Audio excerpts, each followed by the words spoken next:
Melbourne test নিয়ে আলোচনার কমতি ছিল না গণমাধ্যমগুলোতে। তৃতীয় দিন শেষেও বিরাজমান সেই ধারা।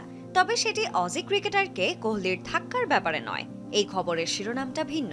ছেলের সাফল্যে দু চোখ বেয়ে পানি পড়েছে গ্যালারিতে থাকা বাবার। একজন পিতার সুখের এই কান্নায় আবেগতাড়িত হয়েছেন লাখ লাখ দর্শকও। ওয়াশিংটন সুন্দরের যোগ্য সঙ্গ পেয়ে তুলে নিয়েছেন ক্যারিয়ারের প্রথম সেঞ্চুরি। অপরাজিত ছিলেন ১০৫ রানে, যা কিনা ভারতের তৃতীয় কনিষ্ঠ ক্রিকেটার হিসেবে টেস্টে শতক হাঁকালেন নীতিশ। এড়িয়েছেন ফলো অনের শঙ্কা।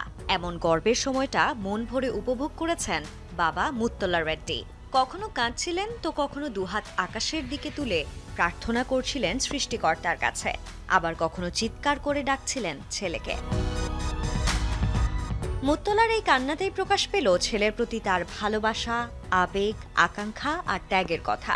নীতিশকে আগে থেকেই ক্রিকেটার বানানোর চিন্তায় ছিলেন মুত্তলা। ছোটবেলায় যখন কোচরা বলছিল একে দিয়ে ক্রিকেট হবে না, তখনই নীতিশকে নিয়ে প্রতিদিন ৩০ কিলোমিটার পথ পাড়ি দিয়ে নিয়ে যেতেন অনুশীলনে। সময়ের সাথে তাল মেলাতে না পেরে ছেড়েছেন চাকরিটাও। কেবল ধ্যান জ্ঞানে ছিল ছেলে নীতিশ প্র্যাকটিস করবে ভালো জায়গায়, বানাবেন সেরা ক্রিকেটার। নীতিশ বলেছিলেন তার বাবা চাকরি ছাড়ার পরই অর্থ সংকটে ভুগছিলেন তারা। সেবার প্রথম কাঁদতে দেখেন বাবাকে।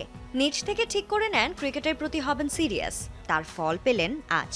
পার্থক্য শুধু বাবার চোখে আজ খুশি আর আত্মতৃপ্তির অশ্রু।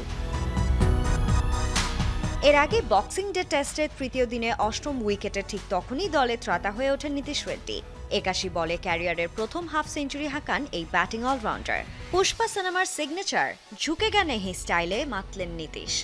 অজি শিবিরকে বুঝিয়ে দিলেন নত হওয়ার দিন আজ নয়। সানজানা আইভি, যমুনা স্পোর্টস।